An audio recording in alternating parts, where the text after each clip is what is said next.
الله أكبر الله أكبر الله أكبر لا إله إلا الله والله أكبر الله أكبر ولله الحمد الله أكبر الله أكبر الله أكبر لا إله إلا الله والله أكبر الله Assalamualaikum warahmatullahi wabarakatuh.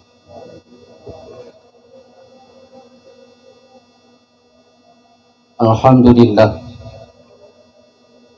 Alhamdulillahilladzi arsala rasulahu bil huda wa dinil haqq liyudhhirahu 'ala ad-dini kullih wa kafa billahi shahida. Asyhadu an la ilaha illallah wa asyhadu anna Muhammadan abduhu wa rasuluhu la nabiyya ba'dah. Allahumma salli ala Muhammad wa ala alihi wa sahbihi wa man tabi'ahum bi ihsanin ila yaumiddin, amma ba'du. Faya ayyuhal hadirun usikum wa iyaya alitaqullah. Ittaqullaha mastata'tum la'allakum turhamun la'allakum tuflihun fid dunya wal akhirah. Wa qad qala Allah ta'ala fil Qur'anil Karim, a'udzu billahi minasyaitonir rajim, bismillahirrahmanirrahim.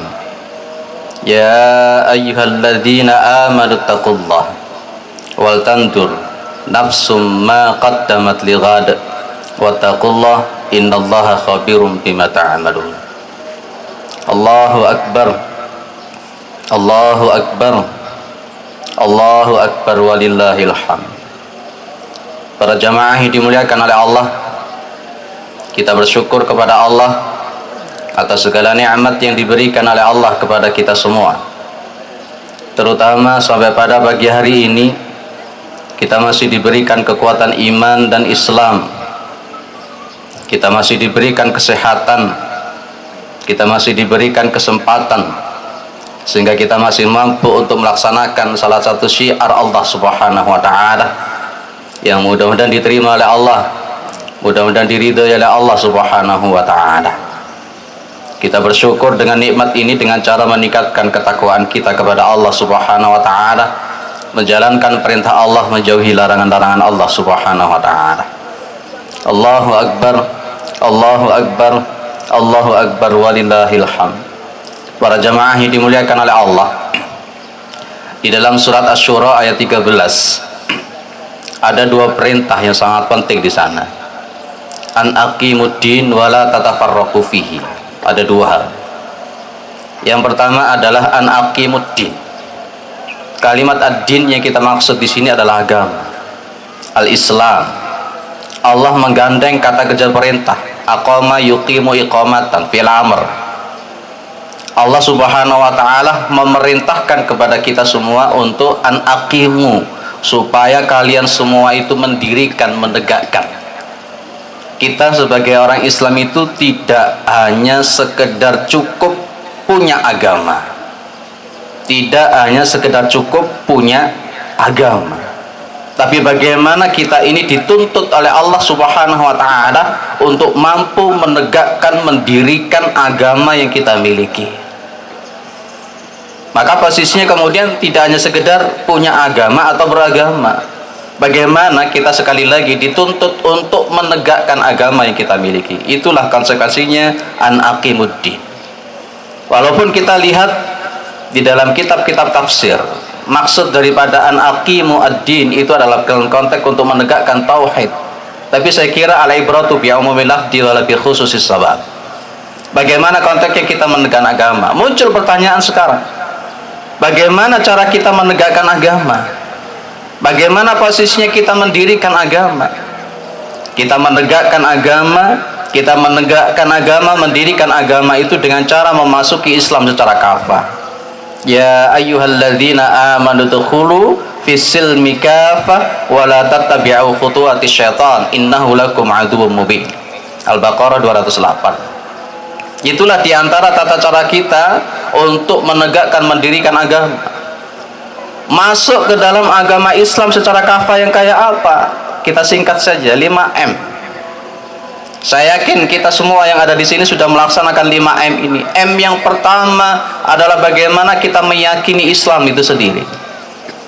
Bagaimana seseorang itu dikatakan sebagai orang Islam yang benar kalau dia sendiri tidak yakin dengan agamanya sendiri? Bagaimana seseorang itu hukumnya ketika dia tidak yakin dengan agamanya sendiri? Karena konteksnya di dalam Islam disebut dengan inna dina indallahil Islam. Sesungguhnya agama yang diridhai di sisi Allah itu Islam. Dalam Al-Quran Ali Imran juga, di dalam ayat yang lain, wa may yabtaghi ghairal islami dinan fala yuqbala minhu.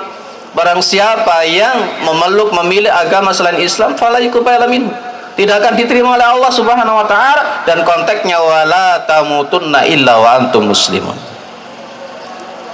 Meyakini Islam sebagai agama yang benar, kemudian apa? Memahami Islam. Karena konteksnya adalah talabul ilmi fardhatun ala kulli muslimin. Setelah memahami Islam apa? Mengamalkan apa yang sudah kita pahami. Mengamalkan apa yang sudah kita pahami. Dan kemudian setelah kita mengamalkan apa yang sudah kita pahami dalam konteks talabul ilmi fardhatun ala kulli muslimin, mendakwahkan, menyampaikan Islam. Balighu anni walau ayat. Sampaikan dari aku meskipun itu cuma satu ayat. Dan kemudian yang kelima, M yang kelima adalah bagaimana kita membela Islam kita ini. Tidak hanya sekedar meyakini, tapi kita juga memahami. Tidak hanya sekedar meyakini, memahami, kita juga berupaya untuk mengamalkan. Tidak hanya sekedar meyakini, memahami, mengamalkan, tapi kita juga mendakwahkan sekaligus membela Islam ini. Saya teringat salah satu riwayat Rasulullah Muhammad sallallahu alaihi wasallam, yushiku bikumul umam an tada'a alaikum kama tada'a al-aqlata ila qas'atiha. Hampir semua umat, hampir semua bangsa itu akan menyerang kalian, menghancurkan kalian. Umat Islam diserupakan oleh Rasulullah dengan qas'ah, ila qas'atiha. Dari segala penjuru umat Islam akan diserang. Dari segala penjuru umat Islam akan dikerdilkan. Dari segala penjuru umat Islam itu akan dihancurkan. Sampai kemudian ada sahabat yang bertanya, wa min qillati nahnu yauma idzin ya Rasulullah. Apakah jumlah kami pada waktu itu cuman sedikit? Tapi apa jawaban Nabi? Bal antum yauma idzin katsir. Justru jumlah kalian pada waktu itu sangat banyak. Bal antum yauma idzin katsir. Tapi banyaknya umat Islam pada waktu itu seperti kagutha yasail, seperti buih yang ada di lautan. Dihantam dari mana-mana karena konteksnya ada penyakit kuat. Itulah konteksnya. Kemudian yang posisi yang pertama, anaqimuddin. Kita punya kewajiban untuk menegakkan agama. Jangan hanya sekedar yakin. Ayo kita sampai grade yang kelima, membela agama kita. Membela agama kita dengan qul ya'mal ala syakilati. Katakan wahai Muhammad, setiap orang itu beramal sesuai dengan kapasitasnya masing-masing, memperjuangkan dia ila kalimatillahi ta'ala. Riwayat Muslim sudah sangat jelas, man mata walam yazu walam yuhaddis bihi nafsahu mata ala syu'batin minan nifaq. Barang siapa yang dia mati walam yazu, dia tidak pernah berjuang, walam yuhaddis bihi nafsahu, tidak pernah terbersih di dalam dirinya untuk memperjuangkan agama Allah, mata ada syu'batin minan nifaq, maka dia nanti mati dengan membawa cabang-cabang kemunafikan. Nauzubillah min dzalik. Allahu akbar, Allahu akbar, Allahu akbar walillahil hamd. Para jamaah yang dimuliakan oleh Allah, Itu poin yang pertama, an aqimuddin.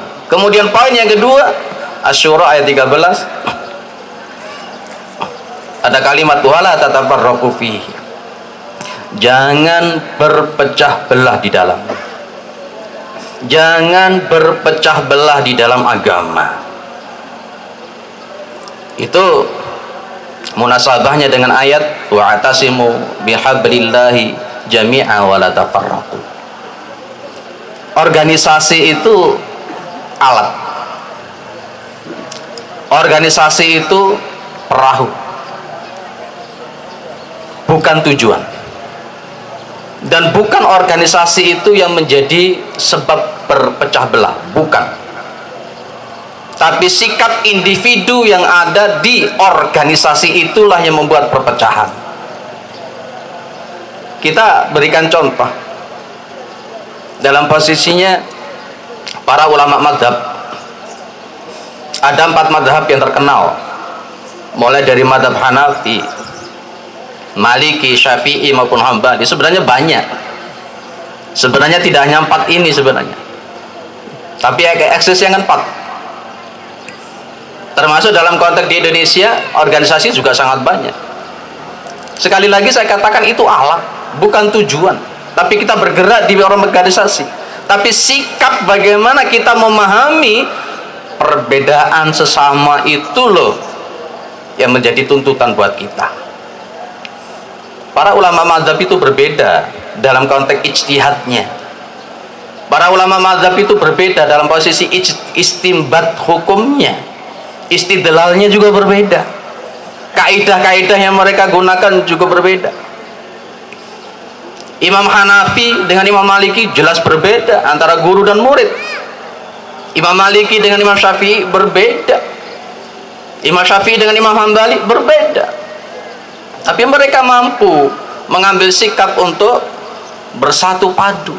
Tapi coba kita kemudian bagaimana konteksnya? Di posisi masyarakat kita, ketika tidak muncul pemahaman sikap yang benar, akhlak yang benar, fikih ikhtilaf yang benar, akhirnya muncul suka menjustifikasi, suka untuk tahdir, mentahdir, bahkan mengkafirkan sesama muslim. Kita harus membedakan antara syubhat dengan ikhtilaf. Harus kita bedakan. Banyak sekali kemudian muncul firqah-firqah tertentu yang bukan pemahaman Islam yang secara komprehensif. Begitu semangatnya mereka menghujat, mereka mentahdir sesama muslim, padahal itu hanya sekedar furu'iyah. Suatu saat ada orang yang ibadah haji. Ada orang yang ibadah haji. Dia salat subuhnya selama di sana tidak mau di Masjidil Haram. Sama sekali tidak mau di Masjidil Haram. Ketika ditanya oleh kawan kita yang almarhum itu, kenapa tidak mau salat subuh di Masjidil Haram? Dengan tegas dia mengatakan, ini salat subuh yang tidak ada kunutnya itu adalah kelakuan wahabi-wahabi yang sesat. Hanya gara-gara kunut furu'iyah dia tidak mau salat di Masjidil Haram dengan melabelkan wahabi. Ini apa? Inilah pemahaman fikih ikhtilaf. Pernah saya katakan kemudian pas ketika kita mengkaji kajian fikih ikhtilaf di Malang, kita kaji bagaimana ruku ketika sujud. Sujud itu lututnya dulu apakah tangannya dulu? Saya sampaikan mazhab ini, mazhab itu, Ibnu Qayyim al-Jauziyah. Saya sampaikan Nasiruddin Albani dengan berbagai macam istimbat yang digunakan oleh masing-masing pendapat. Kemudian saya cantumkan posisi Ibnu Taimiyah tentang tarjihnya yang kayak apa pendapat beliau. Setelah selesai saya dituduh sebagai ustadz yang syubhat, hanya gara-gara untuk menerangkan istimbatul ahkam yang berbeda sudah ditahdir menjadi ustadz syubhat. Ini yang muncul. Masyarakat kita sekarang ini yang muncul begitu semangatnya. Bahkan yang paling terakhir ini, bagaimana ada fatwa di Indonesia mengharamkan mendengarkan muratalnya Syekh Misyari Rasyid hanya gara-gara beliau itu bernasyid. dan dituduh Musyair Rasyid itu dituduh sebagai punya akidah sufi. Ini kayak apa model begini ini? Ayolah kita sama-sama belajar. Maka konteksnya anaqimuddin dengan wala tatafarraqu fihi itu ada gandengannya, ada munasabahnya. Beragama bersemangat, monggo silahkan, tapi thalabul ilminya harus komprehensif.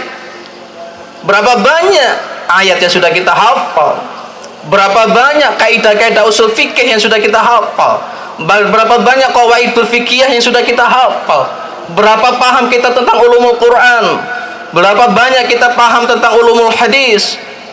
Apa yang sudah kita pahamkan? Kita baru paham satu kali, kemudian kita sudah berani untuk mentahdir sesama muslim. Yang jelas itu asyidda'u 'alal kuffari wa ruhama'u bainahum. Kenceng kepada orang kafir, tapi kalau kepada sesama muslim ayo ruhama'u bainahum. Jangan dibalik. Hanya gara-gara furu'iyah kemudian kita tidak pernah bersatu. Itu kata Allah, wala tatafarraqu fihi, jangan berpecah belah di dalam agama. Para jamaah yang dimuliakan oleh Allah Subhanahu wa ta'ala, mudah-mudahan kita ini adalah orang-orang yang betul-betul diistiqomahkan oleh Allah Subhanahu wa ta'ala. Kita menjadi orang-orang yang husnul khatimah. Kita betul-betul diberikan paham oleh Allah, tidak hanya sekedar pinter, tapi kita juga benar. Tidak hanya sekedar benar, tapi kita juga harus pinter. Itu umat sekarang itu harus. Kita hanya benar saja tanpa pinter, kita bisa paham seperti yang hadis disampaikan tadi. Bagaimana kita itu diotak-atik, bagaimana kita itu dikotak-kotak, bagaimana kita dibentur-benturkan, dan dalam posisi kelemahan itulah divide et imperanya itu kemudian kita dihancurkan sedikit demi sedikit. Adanya fitnah syahwat ataupun fitnah syubhat. Mudah-mudahan bermanfaat, mudah-mudahan kita diridhai oleh Allah, mudah-mudahan kita husnul khatimah, mudah-mudahan anak-anak kita, keturunan-keturunan kita adalah anak-anak yang saleh dan salihah. Mudah-mudahan keluarga kita sakinah mawaddah warahmah.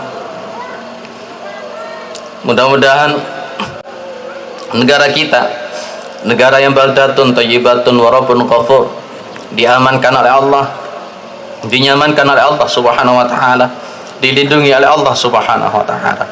A'udzubillahi minasyaitonir rajim. Bismillahirrahmanirrahim. Allahumma shalli ala Muhammad wa ali Muhammad wa li ashabi Rasulillah ajmain walhamdulillahi rabbil alamin. Allahumma anta maqsudana wa ridhaka matlubana. A'tina mahabbataka wa ma'rifataka. Rabbana zalamna anfusana wa illam taghfir lana wa tarhamna lanakunanna minal khasirin.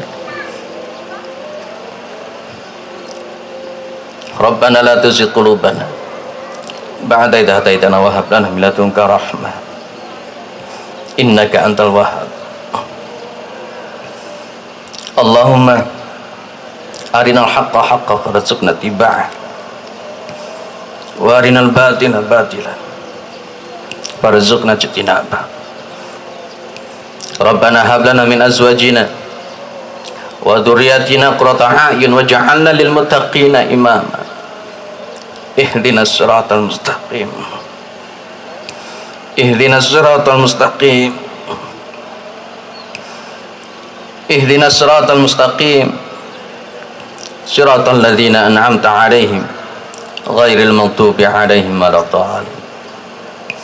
Rabbana atina fid dunya hasanah wa fil akhirati hasanah wa qina adzabannar.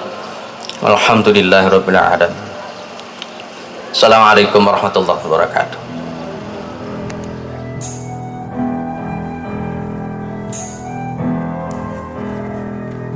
Sabang Surya, Sabang Surya.